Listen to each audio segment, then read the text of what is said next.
iPhone Wireless CarPlay, it's the newest model with USB port. For compatible with the most car, it come with Type-C to USB adapter. For how to use, you can refer to our use guide.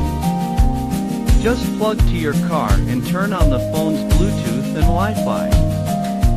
Then find device named and click to pair it. After the pairing is successful, you can perform simple operations. CarPlay support map navigation, easy to travel. Play music and volume control. And then, CarPlay support voice assist and phone calls. After first pairing, CarPlay support auto connect to your car. With good compatibility and flexibility.